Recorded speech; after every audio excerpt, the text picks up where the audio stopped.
Assalamualaikum warahmatullahi wabarakatuh.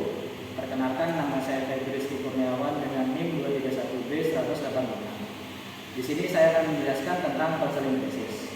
Konseling krisis adalah bentuk intervensi psikologis yang bertujuan untuk membantu individu atau kelompok yang mengalami tekanan emosional berat akibat peristiwa traumatis atau krisis.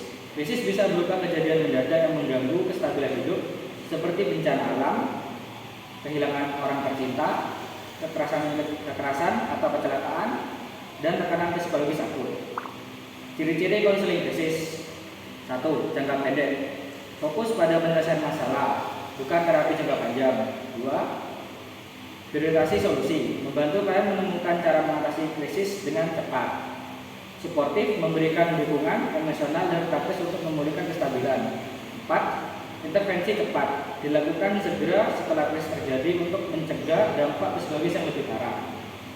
Tujuan konseling krisis: mengurangi tingkat stres dan kecemasan, membantu klien memahami dan mengolah reaksi emosi, memulihkan fungsi normal dalam hidup sehari-hari, mencegah perkembangannya gangguan mental jangka panjang seperti PTSD.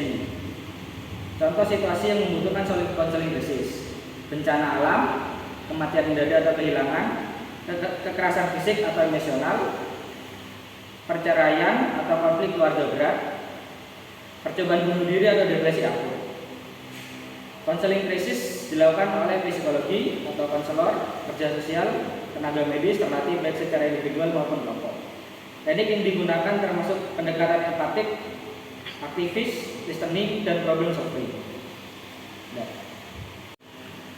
Di sini saya juga akan memberikan contoh studi kasus.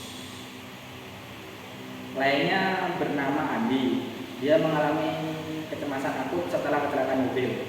Latar belakangnya, Andi mengalami kecelakaan mobil 3 hari yang lalu. Meskipun lukanya tidak parah, ia terus mengalami gejala kecemasan berat seperti sulit tidur, jantung berdebar, pikiran intrusif tentang kecelakaan, dan menolak untuk menyetir atau naik mobil. Ia datang ke konselor karena merasa tidak bisa melanjutkan aktivitas normal. Langkah-langkah penyelesaian dengan pendekatan konseling krisis: 1. Asesmen. Identifikasi masalah. Andi mengalami reaksi stres akut pasca trauma kecelakaan. Gejala insomnia, kecemasan, pengindaraan, egois, dan kilas balik atau flashback. Evaluasi tingkat bahaya. Tidak ada indikasi bunuh diri, tetapi gangguan fungsional tidak bisa bekerja karena takut berkendara. Dukungan sosial. Andi tinggal dengan keluarga yang mendukung, tetapi mereka tidak tahu cara membantunya. 2. Membangun hubungan atau rapor. Konselor menggunakan teknik empati aktif untuk membuat Andi merasa aman. Saya mengerti betapa menakutkannya pengalaman itu, Andi. Wajar jika kamu merasa seperti ini setelah kejadian traumatis. 3. Stabilisasi emosi. Teknik grounding. Mengajak Andi fokus pada pernapasan dalam untuk mengurangi serangan panik.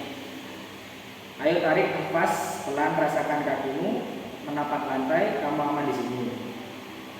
Normalisasi reaksi. Menjelaskan bahwa gejala Andi adalah respon normal terhadap trauma.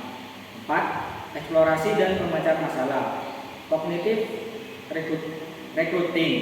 Membantu Andi mengidentifikasi pikiran negatif. Mobil pasti ada, celaka lagi. Menggantikannya dengan pikiran rasional. Kecelakaan adalah kejadian langka dan saya bisa berhati-hati. Penanganan egois. Terapi eksposur bertahap. 1. Ajak Andi duduk di mobil meski tidak menyetir. 2. Latihan menyetir jarak pendek dengan pendamping. 5. Penguatan coping skill atau coping. Mengajarkan teknik relaksasi, nafas diafragma, dan proximate muscle relaxation.